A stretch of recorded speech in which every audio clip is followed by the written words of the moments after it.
Hello, welcome back. This is History H114, Western Civilization 2, and this is the first lecture, first real lecture, so to speak, of the course. This is the lecture for week one, and it's the first lecture for week one. If you're watching this, I hope you've already watched the welcome video, and the getting started video in terms of this one video, addressing the course and what it's all about, its structures. I hope you've read the introduction to the course. That is one of the assigned readings for this week. If you haven't, you should do so because it goes through, what the requirements are, what the expectations are, the structure of the course, and things like that. But this lecture is really dealing with content. And the question is, what are we doing here? Because this is, again, it's a history course. H114 Western Civilization 2, what is it? What's it all about? And how do we approach this course? That's some of the things that I want to be addressing today, because this course deals with basically modern and postmodern European Western history and society. But what is that, and why are we doing that? And what relevance does it have today to what is going on in the world, so to speak? And in so many ways, the world in which we find ourselves, which is the first section of this lecture, is one that makes history in some ways more relevant or more clearly relevant than it often has seemed when I've taught this course in the past. And why is that? Well, we just look at what's going on in the world. We have the conflict and the problems in the Middle East. We have the problems in Ukraine with Russia. We have China as a problem.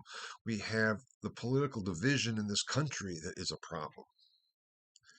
And we're really in a situation of crisis, so to speak. And I'll be actually addressing that term crisis as an historical term in later lectures. But all of these problems that we face, all these conflicts, all have historical background that we need to understand. I mean, the Israeli-Palestinian question goes back to the later 19th century, which I'll be talking about in the lectures in this course. And the Russia-Ukraine issue, Vladimir Putin has explicitly, when the war just first started, appealed to the Russian Empire of Peter the Great. That has historical context. Why, where is that coming from? So the world which we're in, even though we're in the present, is based on all that's happened before that. And to understand what's going on now, we need to understand the background, how we came to this situation. Those are some of the things we're going to be looking at in this course, I hope. And hopefully you will come out of this course with a better understanding of what it's all about and how we have gotten to the situation where we've gotten. There's no clear answer. There's no one right answer. It's a process of understanding, which I'll be talking about shortly as well. But I hope your understanding of the world in which we find ourselves will be expanded and deepened and challenged, perhaps, which is the real excitement of history in some ways, which I'll be talking about that as well. And that's all because history is, in my view, not a thing of the past, but it's very much a thing of the present. And that is something that so often people say, well, history is just past. It's like, no, it's not. It's in the present. We study history in the present. We try to discern what happened in the past. The past is gone. The past doesn't exist, except in our minds, in our memories, and in our understanding of how we came to be where we are. There's all kinds of philosophical issues I could go into there, which I will not do. But the point is, in this present, how do we go about finding out about what happened? How do we know that? And that's where we get to what doing history is all about. And here I have on the slide the section doing history as science and as art. Because so often we just take it for granted. The past is a given. We know what happened. We just have to sometimes find it out. It's like when we forget something. I know it, but somehow I can't come up with it. So just give me some time and I'll work on it, and maybe I'll finally find out. And, oh yeah, that's right. That's what it was. Without going into all the philosophical issues involved, though, historians study the present. So what do you mean? We study the past. If you've read my own self-introduction that I posted, you know that my area of research and expertise is late medieval and early Reformation Europe, the emergence of pre or early modern Europe. We know that, right? So you're studying the past, you might say. That's 14th through early 16th century, through the 16th century. It's like, no, I'm studying it in the present because what I study are the extant documents, the extant sources that allow me to say something about the past. It's in some ways analogous, in some ways, to how we know about what's going on in the cosmos. We have now the James Webb Telescope and other types of telescopes that we see things out there. We have no idea what is going on out there, so to speak, right now. Because when we're talking about the universe, we're talking about seeing things that took sometimes millions or billions of years to actually reach us. And so what they signify and reveal is what happened that long ago. That's what light years are. If we received signals from something from, I don't know enough about it to even to be able to say what it might be, but signals from something that we determined was 1 light year away. That doesn't tell us what is happening now at the origin. It tells us what we see now in the present, in our present, but it's looking back in time. It's saying this happened a year ago, and now you're just getting that information. And when you then multiply that by a million light years away, which is, in terms of cosmic distances, is not that far. We're not talking about what is happening now. We're talking about what happened a million years ago at the point of origin. And so we see present data, present information that signifies something that has already happened a long time ago. Same thing with history. We see extant evidence that signifies the past. And the thing is, how do we then come up with understanding what this signifies about the past, what it reveals about the past? Just as cosmologists and astrophysicists have to, interpret the data that the telescopes receive, so do historians. We have to interpret what we observe in the extant sources. Now, if we talk about really pre-modern history, the availability of extant sources, what still exists, is increasingly less and less. It's not necessarily exactly the case. The further back in time we go, the less evidence we have. But as a general principle, that's pretty much the case. Just think of all the potential possible theoretical evidence that the historian of, let's say, the 21st century would have available. Just one day in Indianapolis. Just think about one day. If I want to write the history of Indianapolis, yesterday, I have all the newspapers, all the television news programs, all the emails that everybody in the city wrote and received. And all that is stored possible evidence. It's impossible to interpret. One historian could never write the definitive history of yesterday just with Indianapolis. So it's a matter of selection and understanding. And the further back in time we go, the less information, the less evidence we have that signifies something that had happened at that time when the evidence was created. That's one of the problems that we face. But this focus on the evidence is this extent to which history is a science. And there's been a whole long debate about whether history is a science or an art, whether it's humanities or social science. And I'm not going to go into all of that as such. It's kind of behind all of these lectures, because for me, I would argue that it's definitely both, that you can't make it one or the other. And that if you ignore history as science, you're not going to have the firm foundation for understanding history as art, if that makes sense.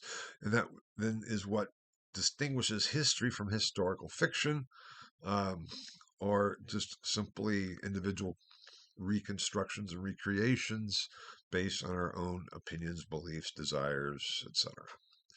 I'll be talking about that distinction more as we go along as well. So history of science is foundational. That is the rigorous study of the extant evidence. Where does it come from? How do we date it? What does it signify? What was it constructed? What was necessary for it to come into existence? So these are all questions that can, to some extent, be reasonably determined within the scholarly community. They can be extremely difficult, but we can understand that because we're all looking at the same thing. But then they have to be interpreted on that other level, meaning what do they mean? Because just because we have, a book from, well, take Thomas Hobbes' Leviathan. We have Thomas Hobbes' Leviathan. It's, I'm not assigning it for this course, but I'll be talking about Thomas Hobbes a fair amount. I would love to assign it, but it's just too long and thick and everything else. That's another issue. But it was written in 1653, context of the Civil War. Now, I could have assigned it because there are paperback editions, very good paperback editions in English. And you say, well, he was English, wasn't he? If you never heard of Thomas Hobbes, don't worry, you will. But yes, he was English, and he wrote it in English. Thomas Hobbes still was also writing in Latin too, but that's another issue and question. But in English, but 17th century English is very different from modern 20th century American, 21st century American English. So it can be difficult to discern what actually the language is saying. So we have to kind of get back at that. Then, it's not that book that we take off the shelves that he wrote. He probably wrote it, over time, even though somewhat quickly. I'll talk about that when we get there in the lecture in a couple weeks or so. And he probably wrote it in drafts. And then the question is, well, what did that mean? What was he actually trying to say? We have the words, but then what was really in his head? Can we ever get into his head? And that is a difficult question. It's a philosophical question. And I'd love to spend basically this whole course talking about the philosophy of history and all those kinds of things. But we can't do that. But I want you to be aware of the issues, because so often we refer to author's intent, what the author was intending to say. That is really fallacious in my view. We really can't. We can only get at what the author actually did. I mean, just think about it for a minute with Thomas Hobbes.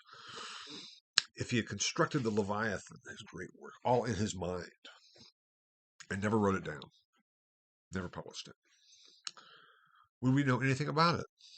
Well, maybe if there were extant letters that he wrote to colleagues, associates, friends, or whatever, saying, I have this great idea for this book that I really want to publish, but I'm not sure if I'll be able to get to it. Then we'd have some evidence that he was thinking about it, but we wouldn't have the work. So the issue is, how do we get to the ideas in his head based on what the text says? This gets into textual interpretation, which is kind of one of the foundations of historical science. And then history is art, too, because that's the other aspect of it. Establishing what the text actually is. Did he write just one version of it, or did he revise it? Did he revise it later on, or second editions or third editions? Did he make changes as he went along? And then what is most representative of, quote unquote, what the author wanted to put out there? And then is the only basis for deciding what the author wanted to put out there internal mental processes and decisions within the author, him or herself? Or were there other factors? If the publisher said, no, we're not going to publish this, you have to rewrite this or change this, did they do it? Is there any evidence of those types of things? So it becomes a very, very, very complex question, and this is just with one text. Just to know what it is. That's where, though, then we start to interpret. Say, okay, what does it mean? What did it mean for the time? What difference did it make? And that meaning that we find and ascribe to extant evidence is where history as art comes in. And we need to look at both sides of it, because history as art, or meaning, is problematic. Because if it's just, what does this mean to me, which is a valid point, why is that of historical interest to anybody else? I can say this means this to me, and you can say, well, that's not correct because this means something else to me. I said, fine, but you're wrong. And you could say, well, no, you're wrong. How would we prove it? If it means something to me, it means something to me. If it means something to you, it means something to you. But what does it mean historically? That's the dilemma that we have. And that process is worked out in historical argument. And you'll be writing historical arguments in this course, in your midterms and in the final, which I'll be talking about. So that document historical argument that I had posted in course documents is going to be very important for your exams and for the final exam, and consequently there on a very practical level for the grade that you will end up receiving in this course. But we'll get there when we get there. But in terms of what history is, since this is the history of Western civilization, that is getting at what my approach, anyway, to history as science and as art. We have to put them together. And that's what I hope to do in these lectures and with the textbook and in this course, is to get you to see the extent to which history must be history as science and as history as art. So what does that really mean for us? How do we really then deal with that? Because you say, well, art is subjective because I might like this piece of art. Yeah. And you might not. Yeah, that's very true. That's fine and that's valid. But when we start to talk about what does this mean, that's different. The imperative of history and doing history as art and science, science and art, history is both, is that otherwise we are lost simply with arguing about individual personal opinion and taste. We can have a great argument about what's the best flavor of ice cream in the world. I know what it is. I know for sure it's Haagen-Dazs vanilla bean ice cream. That's the best ice cream in the world. And you can come along and say, no, it's not. And we could argue about it. You might say it's what Ben and Jerry's Chunky Monkey. I think isn't that one of Ben and Jerry's? I'm not even sure. I don't really like Ben and Jerry's. So I don't deal with it, but I am. Whatever. So if you say it's Chunky Monkey and Ben and Jerry's, and I say no, it's not. That's disgusting. You say no, it's not. Vanilla bean is disgusting. It's, how can we prove which of us was right? It's a matter of opinion, a matter of taste. It's impossible. Because we're both right and we're both wrong.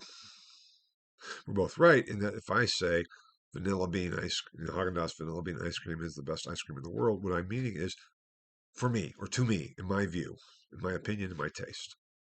If you say, Ben and Jerry's Chunky Monkey is the best ice cream in the world, that's valid for you. Those are both true statements, but they conflict because without that for me, but just making that assertion, there's no way to solve the problem. And so many of our problems that we face in our country, in the world, are based on that lack of distinction between what is are matters of taste or opinion and what is a matter of history and actuality. And I hate the term fact, but what can be verified independently of individual personal taste and opinion. That's the issue. If I say the worst historical movement or development ever to have occurred that was the most damaging to all of humanity was the European Enlightenment. We'll be talking about the Enlightenment. In the later 17th, 18th century, someone could say, you're absolutely wrong. I say, no, I'm not. I'm absolutely right. That's a matter of opinion and taste. Now, that is where the history of art comes in. Because if I were to say, and here's why, I can defend that based on the extant evidence. And why do I say that? That then leads to perhaps you, whoever I'm talking with, saying, I haven't thought about that before. And that then changes my mind. That changes my mind. If I said vanilla bean ice cream is the best in the world, and you vanilla bean Haagen-Dazs, and you might say, I don't think so. And if I said, have you ever tried it? And if you say no, so well, why don't you try it? You might think, maybe I will. Then you try it and think, no, that is really good, but I still like Chunky Monkey the best. But still, your world has been expanded. So arguing can expand our minds, but we can't prove one way or the other. But if we have a dish of substance, we can say, I think this is Haagen-Dazs vanilla bean ice cream. And you could say, I think this is Ben and Jerry's Chunky Monkey. And then we can analyze that substance. And then there's only one, quote unquote, one right answer. And we both may be wrong about it, but it's certainly not been Jerry's Chunky Monkey. You see what I'm getting at? I hope so, because that's what historians do, and we need to distinguish again. Are we arguing in our society, in our world, about opinions and tastes that cannot be proved? Or are we trying to interpret and understand something that actually is, besides what's just in our heads or in our minds or etc.? And that is why history is so important. And that's why imperative is that it's imperative that we do history, that we study history. Why? Too? Because history is memory. And memory is identity. Who are you? Oh, I hate that question. Because I have no idea who I am. I mean, I can say things about myself, but what does it mean to say, who are you? Who am I? I mean, it's kind of different at different times. I have different roles. I have different, moods that affect how I view myself. When I was younger, I used to think I knew exactly who I was. But the older I get, it's like the less and less I know. Uh, I might be able to say to you right now, this is who I am right now. I've posted my CV. I give my self introduction. Those things are quote unquote accurate, um, and partly make up who I am. Um, but my own conception of myself is very conditional on my feelings, my mood, my role that I'm in, and it's also conditioned by all of my past and by my memories of my past. And that's the way it is for everybody, as individuals. If we lost our memory, if we woke up with complete amnesia, which I've never have done, that's never happened to me, so I'm not really sure what I'm talking about. But if something happened, we fell or whatever, and we couldn't remember who we were, couldn't remember our name, we would have no identity. And only if our memory started slowly to come back would we begin to remember who we are as individuals. The same applies to groups, societies, cultures, nations, states. Collective memory. If we lose our collective memory, we lose our identity. And that is one issue that has been very prevalent in the political discourse, or quote unquote political discourse in this country recently. Is we've kind of have amnesia for what our identity and who we are. And we're arguing about who we are as a country and a nation. You might say, well, that's not talking about, the past. It's talking about the future and what direction we're going. Yeah, but if you don't know how we've come to this position, if you've lost an identity, and I'm not saying all of it, but if it's if your sense of who we are is based on very little evidence or very little memory, how can you claim to be able to say where we should be going? Because you're basing that claim on who we are now, which is faulty because it's so incomplete. That's why, too, history is so important and imperative to study and to keep studying, to learn. It's never-ending task. History is not like learning your multiplication tables, where first you learn, your onesies, and then you go to your twosies, and you get up to your 12sies. You can just check the box, done, done, done, done, and it's over and done with, and it stays the same. History is always a process. It's always seeking understanding and being open to having your understanding challenged and changed. And in some ways, that's what it's all about, the imperative of history. So then we turn from the issue of history, and history is a thing of the present, to the other aspect of this course with the title, because that's kind of what I'm doing. I'm trying to problematize the title of this course as such to see what does it signify and what it is that we're doing here in terms of the content of this course. And so we go from history to Western civilization, because this course is the history of Western civilization too. So here's the slide, the problem of Western civilization. And the first point I have up there is bias in history. This ties in very well with what I have been talking about, because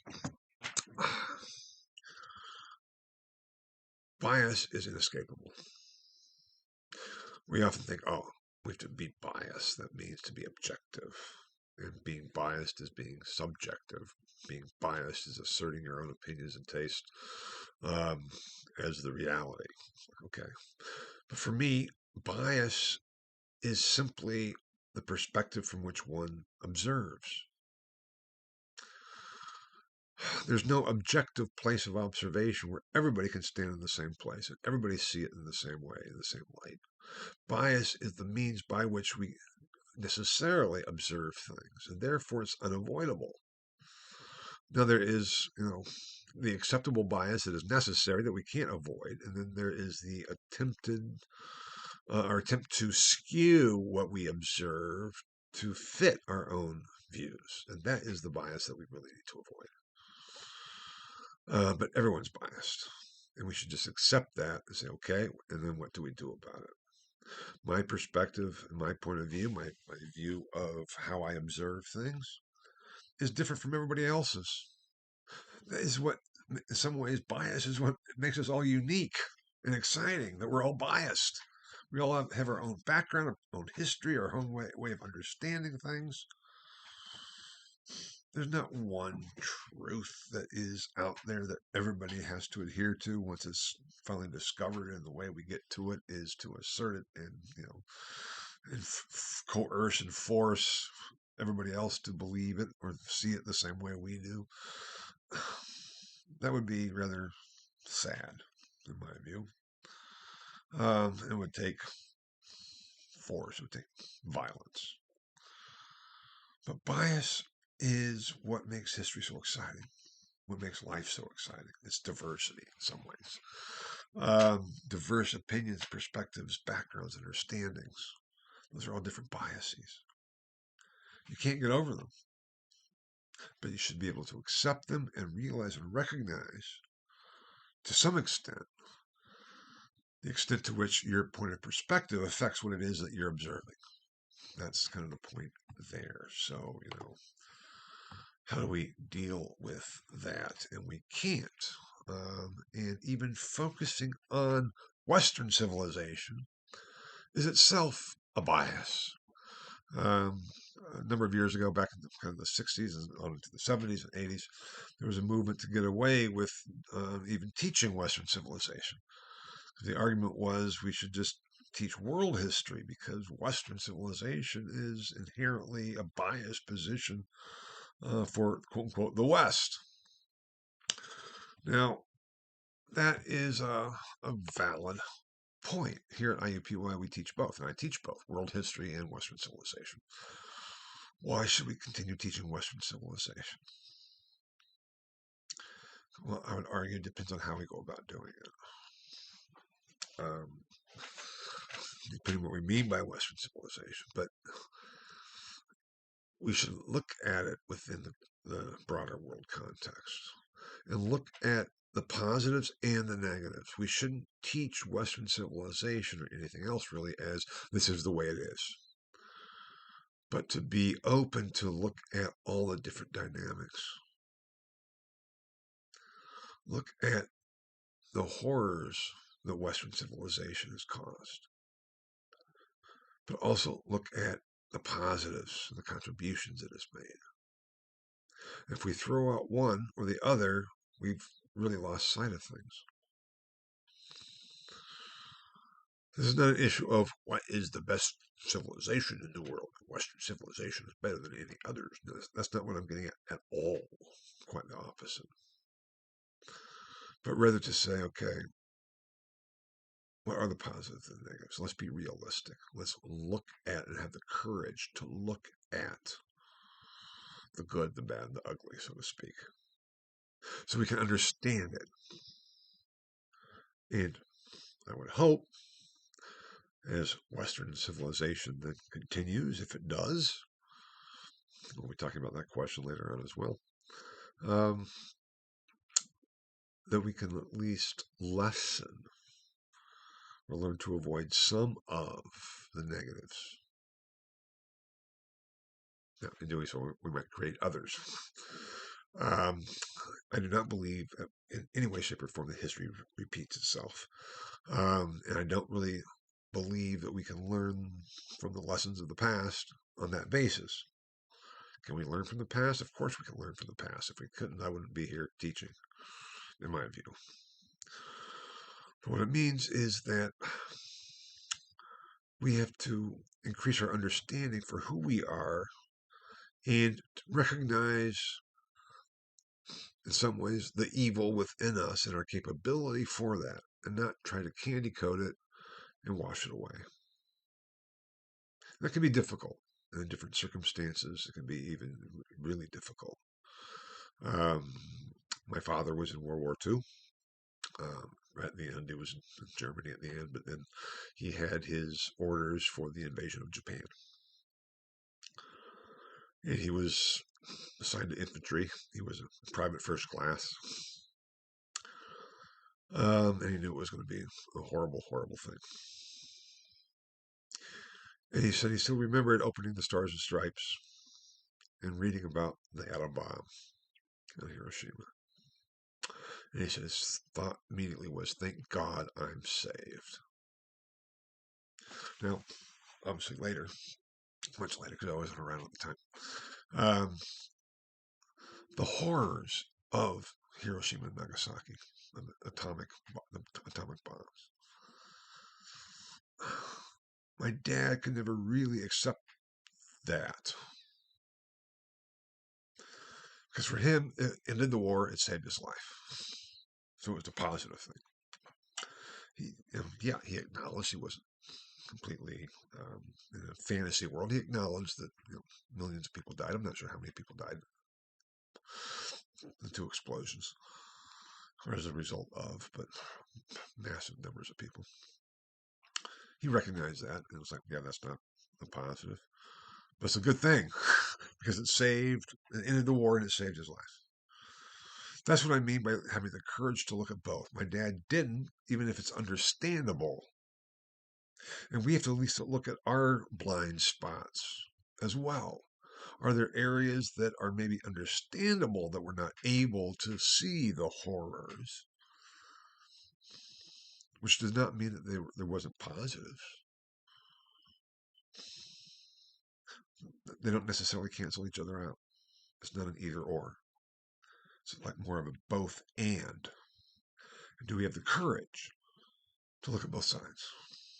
To look at the both and, the positives and the negatives. And then trying to help us see what really has been, was, is, and could be the role of Western civilization within the world today, and what should be the role, what could be the role, how do we go about understanding our present and looking towards our future. That's why history is so imperative and so important, and why we study it, because that is a problem of perspective. Now, Western is an issue that, if you've had 113, especially with me, you know my view of the West and how that has changed. It's not a fixed concept.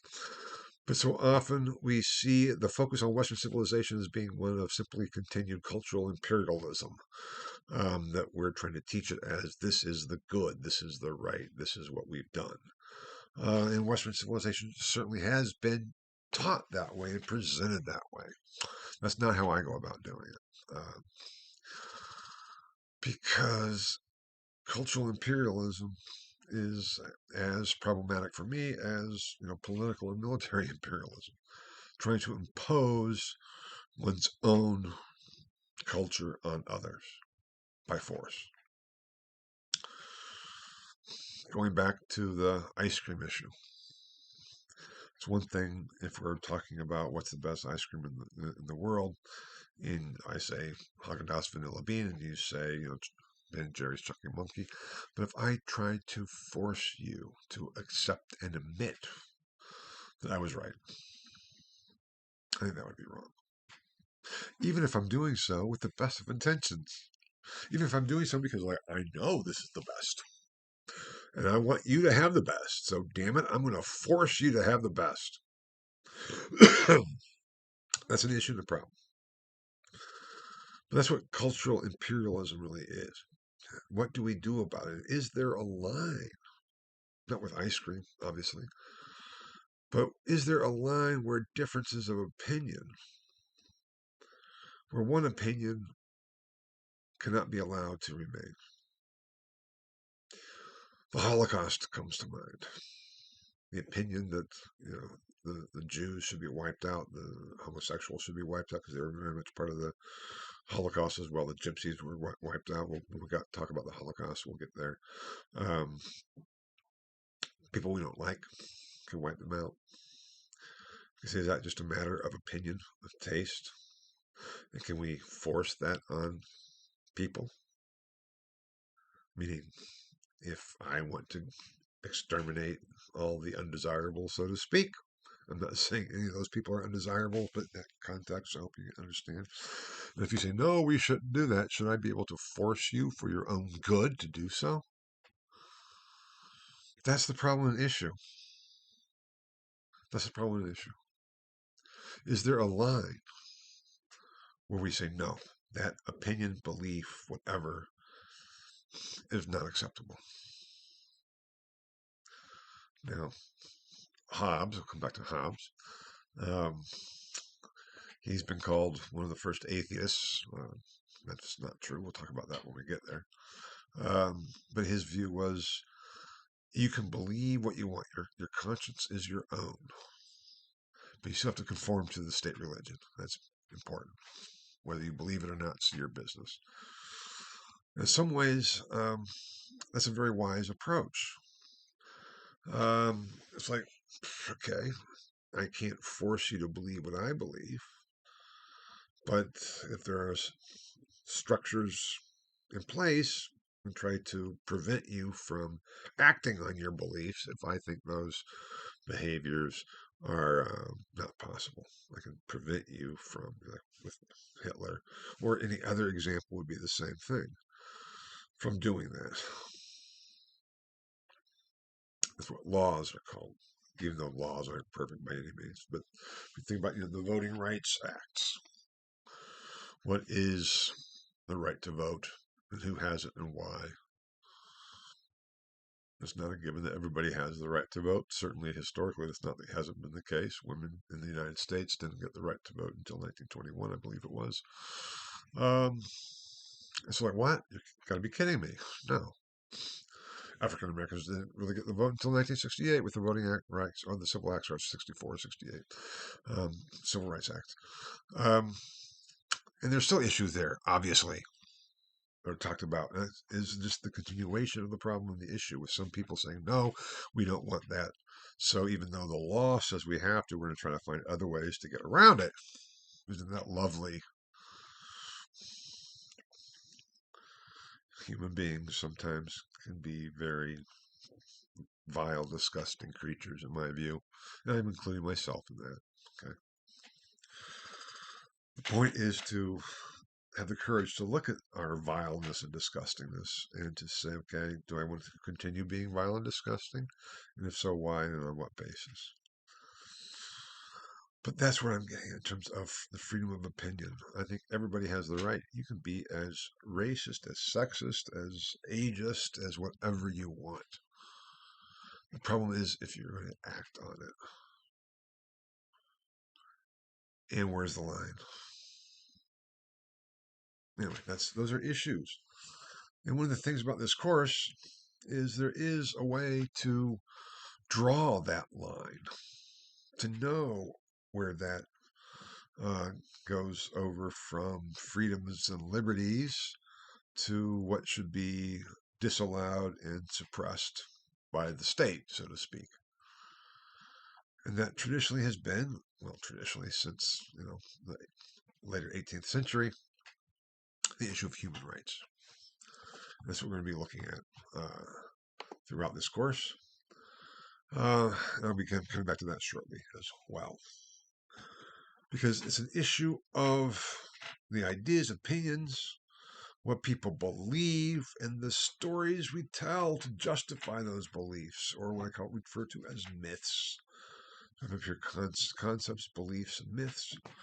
What are we going to do about it? How do we understand it? And in the greater scheme of the tradition, we have first of all, in some ways, the emergence of Western civilization from just civilization.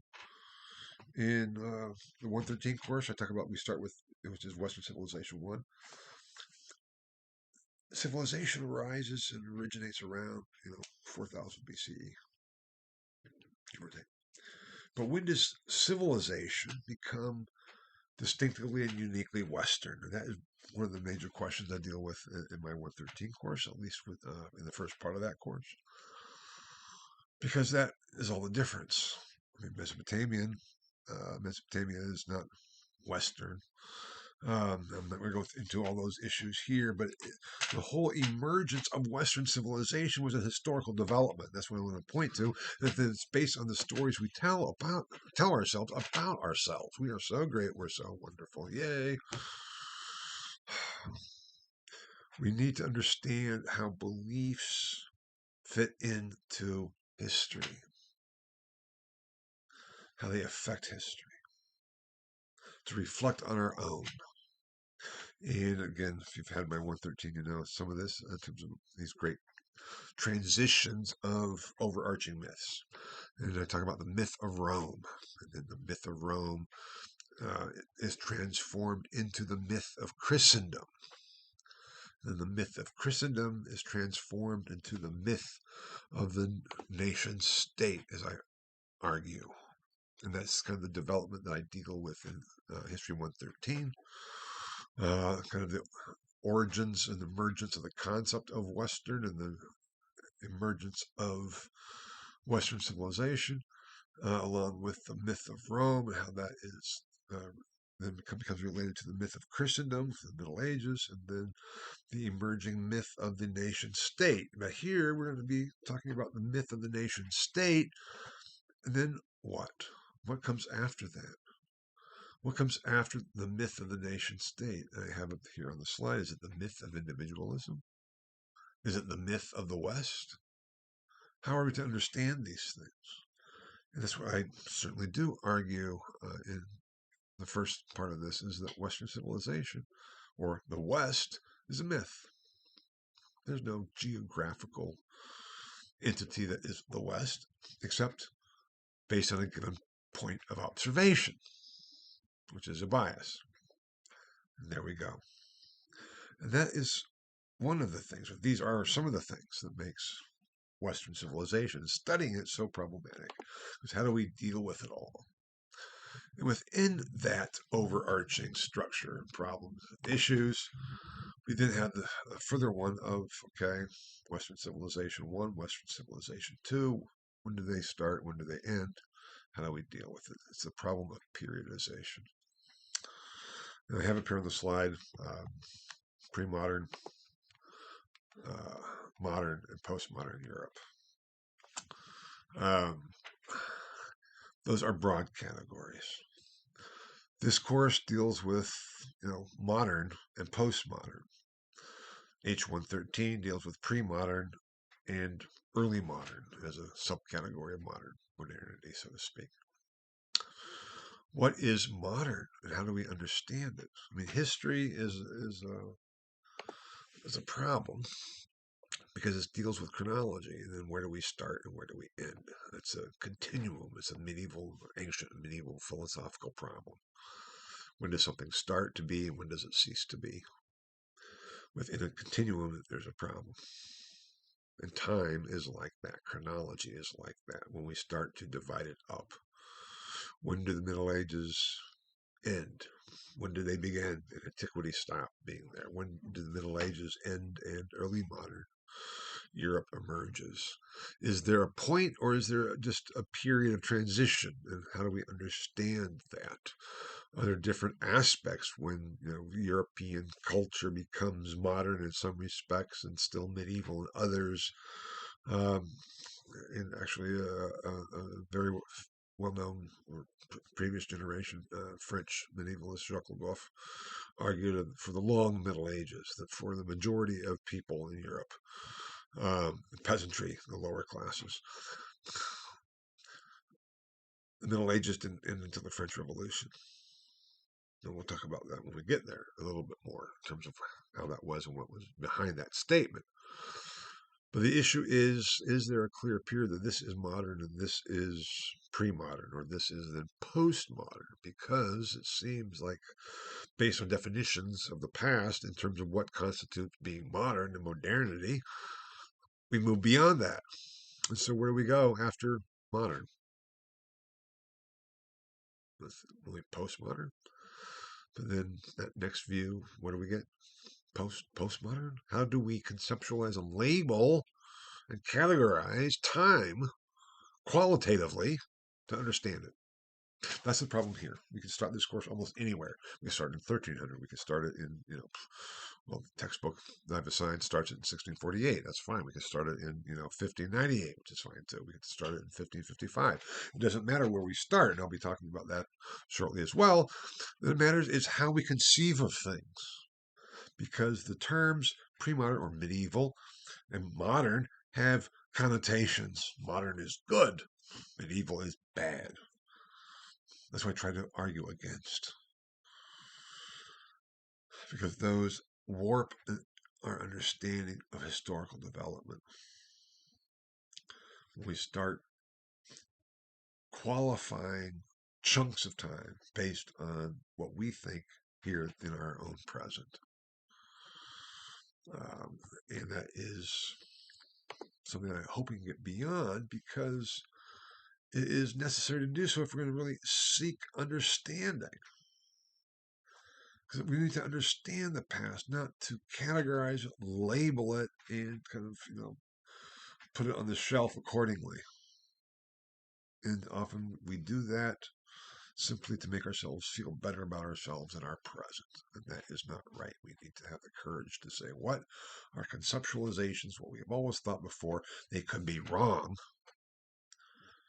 or at least very skewed, that they need radical reforming. Do we have the courage to open ourselves to that? That's what we need to ask. One of the defining characteristics has been, of modernity, that is, one of the defining characteristics of modernity has been basically reason, rationality, and human rights.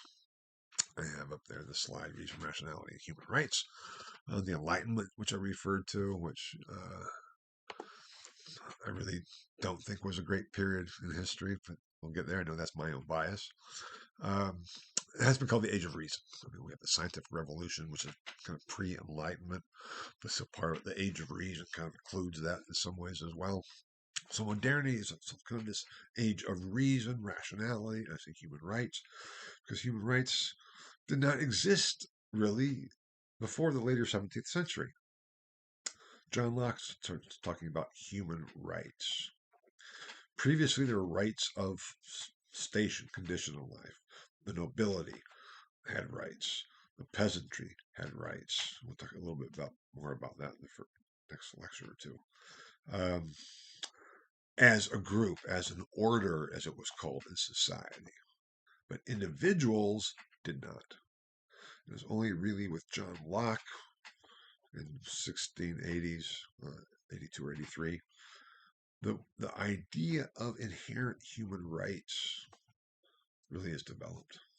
Because traditionally we have, medieval Europe, and then that becomes early modern Europe with the Renaissance Reformation. Early modern Europe goes up until the American and French revolutions in the end of the 18th century.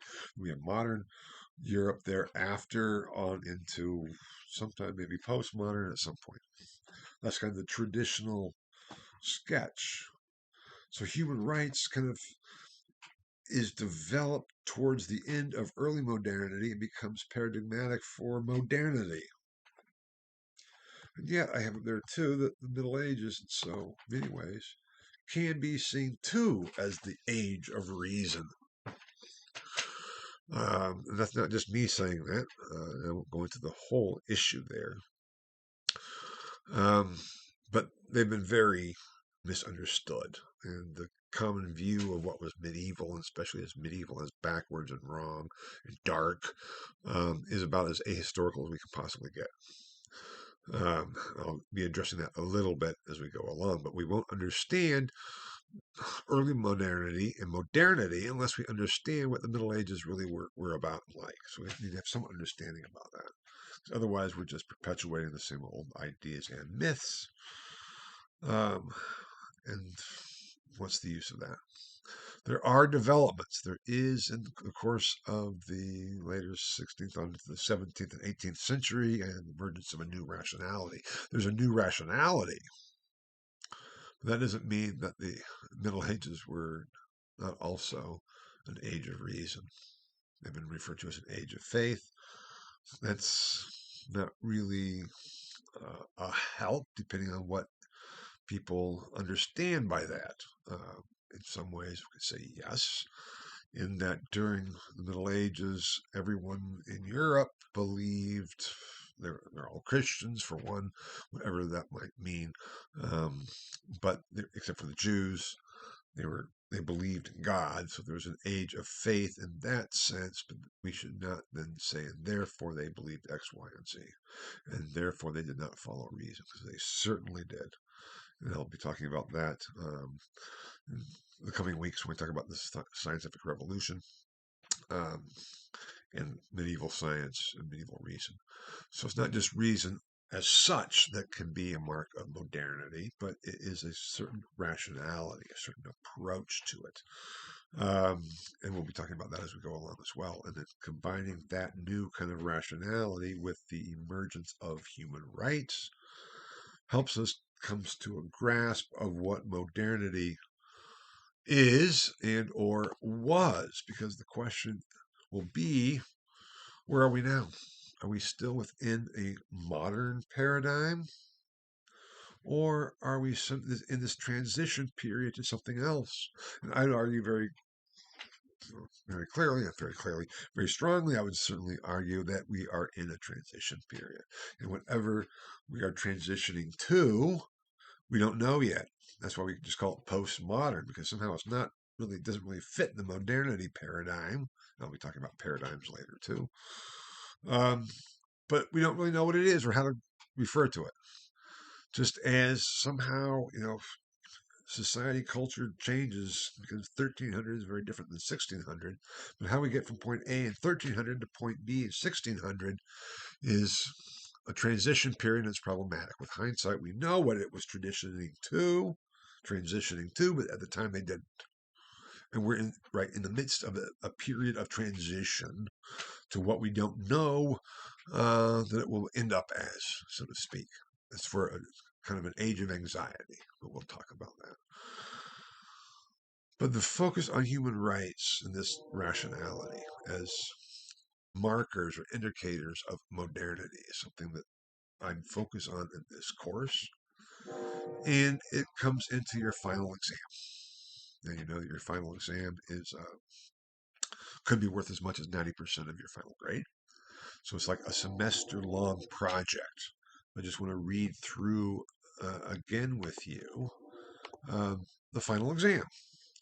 Because you have one question on the final exam, and that is this. One of the foundational factors in the origins and emergence of modernity was human rights.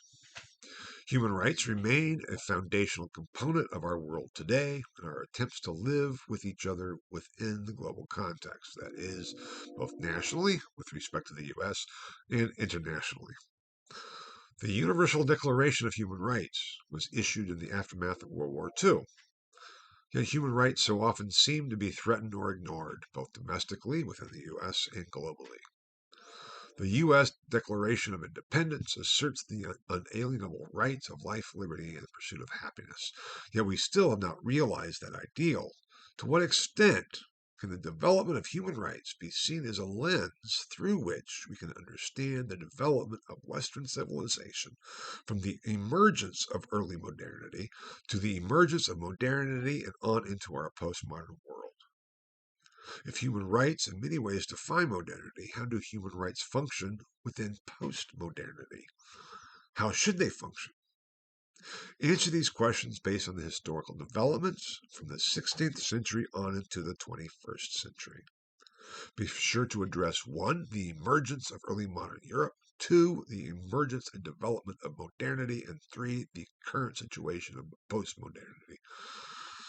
Or in other words, be sure to address the development of Western civilization from approximately 1500 to approximately 2023. Base your argument on evidence drawn from the course material. That is 1, the assigned textbook readings, 2, the lectures, and 3, the assigned source readings. Good luck, and be sure to present your best work. Now that is what we're going to be focusing on all semester, and that is what you're going to be asked to write on in your final exam. You say, well, wait a minute, you said up until approximately 2023, but this is already 2024. I said, yes, it is.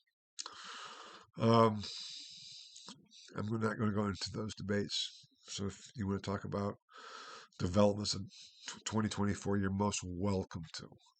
If you want to stop in 2020 or so, you're most welcome to. Those are not fixed deadlines, but what it means is kind of in this postmodern sense, all the way up to the present, leaving the present undefined, whatever that might mean.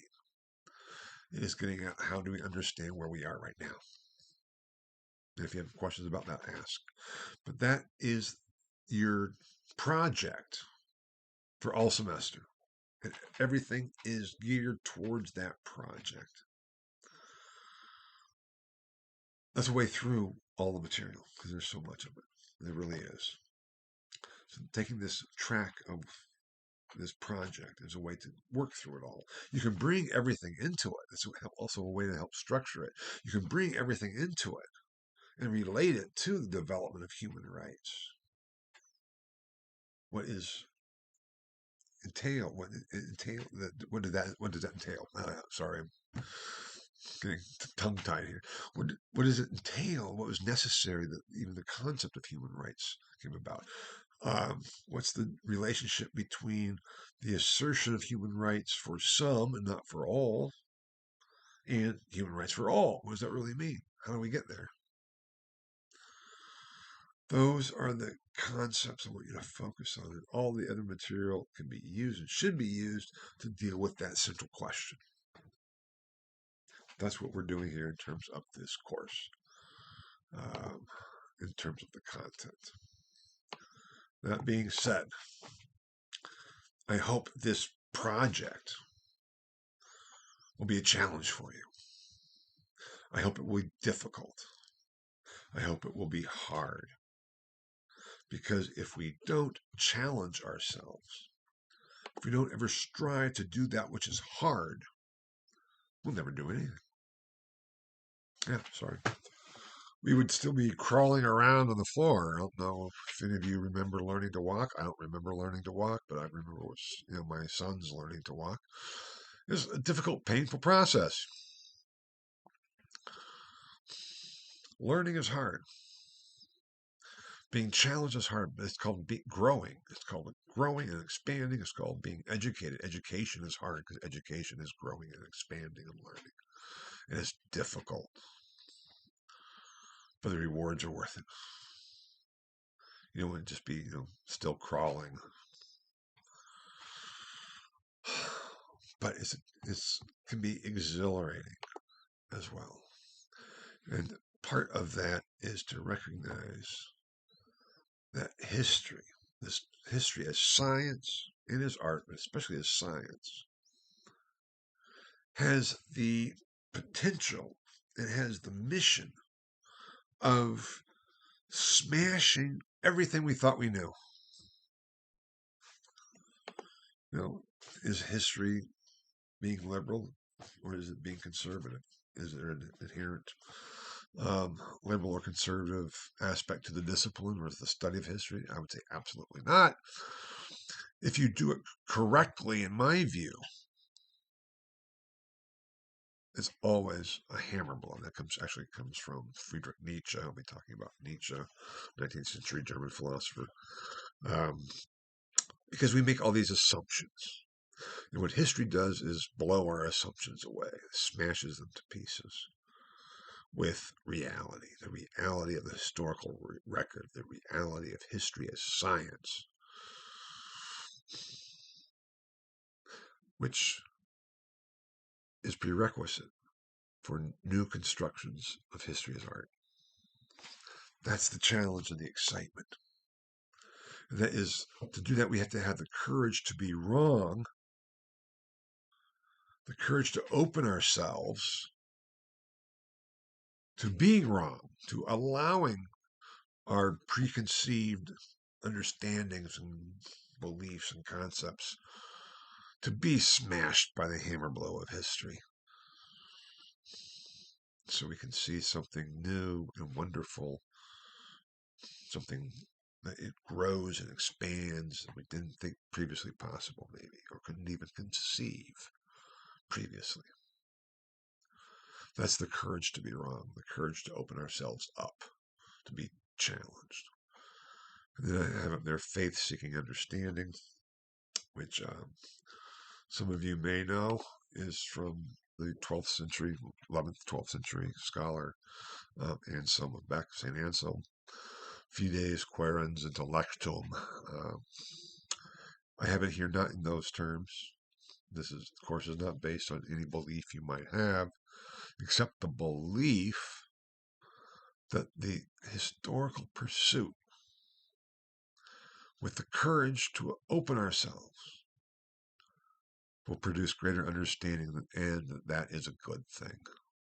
That's the faith, the fides there. And with that faith, we open ourselves up to understanding and to growth and to education and to learning. Our worlds are expanded.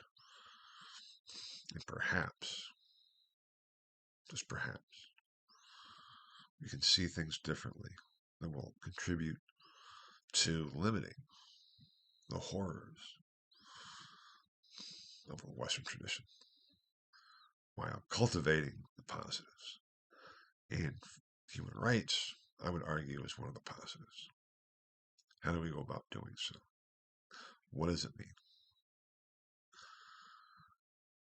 Another kind of religious or Christian line there, the last one for the lecture is, in the beginning, ...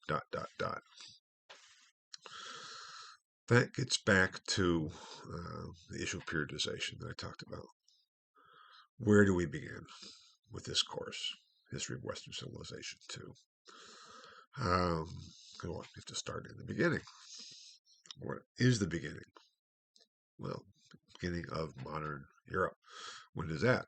We first have to start talking about early modern Europe. But how do we understand that if we don't start talking about medieval Europe? And on it goes, and it's a real mess. I won't belabor that point, but I certainly could. If you want to philosophically, it's back to the continuum. Where do we get to the beginning? If we look at continuous succession of cause and effect, any beginning point is artificial. So what do we do about that? Well, the textbook, as already stated, starts in 1648, which is with the Peace of Westphalia after the 30 Years' War. There's no prerequisites for this course. So if you have not had 113 with me or with anybody else, that's fine. You're still welcome. If you had, the next few lectures may be redundant, which is fine. I don't have a problem with that, because what I'm going to try to do is kind of give a quick history of H113 and Western civilization from the beginnings to sometime in the early modern period, to see the background, to see what we're talking about. So these will be kind of whirlwind. I think it's like the next 3 lectures, I believe it is. Dealing with medieval Europe, Christendom, talking about the emergence of the nation state, what it all has to do with whatever, until we get to the point where the textbook picks up. I think finally in week 3, I think it is, on the syllabus. But look on the syllabus for the assigned readings. You have assigned readings before that, so please do check what is assigned for you to read on the syllabus and what's coming up. Follow the lectures. You can go back and review, obviously, and do the reading and beginning to think about the final exam, that final project in question. What does this have to do with that final project? And so as you're listening to my lectures, which aren't covered in the textbook for these next several lectures, think of, what does this have to do with human rights? How can I understand this? Does it set the background for the emergence of human rights? Um, how do we understand that in light of human rights? What difference does it make that Europe transitioned from medieval Christendom to early modern Europe, or the myth of Christendom to the myth of the nation state? Did that have a role in the, let's say, history of human rights, which includes the prehistory to their even emergence of the concept? Did the pre-developments lead to and contribute to the emergence of the concept of human rights? All those kinds of questions. Have those in the back of your mind as you're trying to see and learn, if you don't already know it, or to remember it and recall it, if you've already had it and learned it, the conditions that made the emergence of modernity possible in the first place, and what that was, not what we then later assume it was, but the historical understanding. That's what this is all about. That's what we're doing here in this course. And I hope you'll get a lot out of it. I hope you'll find it exciting and stimulating. I hope you'll find something in it that makes you just really set on fire, so to speak, because that is what it's all about to me. If you have any questions, as always, just shoot me an email. We'll go from there. I'm here to help. And again, that's what this is all about. And I'll be back before too long with lecture or week 1, lecture 2, when we get into the development itself. Okay, thank you very much. Bye-bye.